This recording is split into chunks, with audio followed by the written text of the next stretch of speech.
Machine Bhagiratha 24,225 గ్రామాలకు రక్షిత నీరు అందించడానికి లక్ష్యం అన్నమాట. 1996లో సిద్దిపేటలోని కేసీఆర్ 60 కోట్లతో ప్రారంభించిన ఇంటింటికి త్రాగునీరు పథకాన్నే 1996లో దాన్నే మిషన్ భగీరథగా రాష్ట్ర వ్యాప్తంగా అమలు చేస్తారన్నమాట.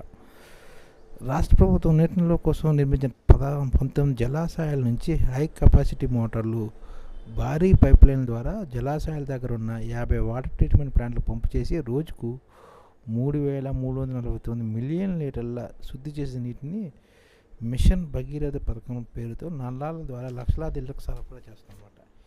ఈ నీటిని 4 దశల్లో శుద్ధి చేసి సరఫరా చేస్తున్నమాట. భారత ప్రభుత్వం వ్యాపకాస్ పరిశోధనతో నీటి శుద్ధిని పరిశీలించిన అనంతరం సరఫరా జరుగుతున్నాడు. ప్రస్తుతం 255 పంపు హౌసుల ద్వారా 35,422 ఓవర్ సర్వీస్ రిజర్వాయర్ల ద్వారా ఇంటింటికి రాష్ట్ర ప్రభుత్వం నీటిని సరఫరా చేస్తుంది.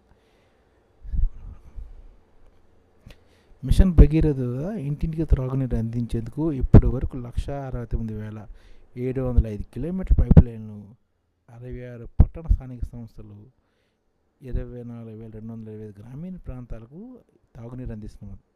ఇది అంతర్జాతీయంగా ఈ ఛానల్ ముఖ్య ఉద్దేశం ఏంటంటే, మన తెలుగు రాష్ట్రాల్లో 1 కోటి మందికి సంఘటిత రంగాల్లో ఏ విధంగా ఉద్యోగాలు ఇవ్వవచ్చు, కనీస నెల జీతం 30,000 వరకు ఏ విధంగా ఇవ్వవచ్చు, ఏ విధంగా చేస్తే ఉద్యోగాలు సృష్టించబడతాయో వివరిస్తూ ఈ ఛానల్ వీడియోలు వస్తాయి.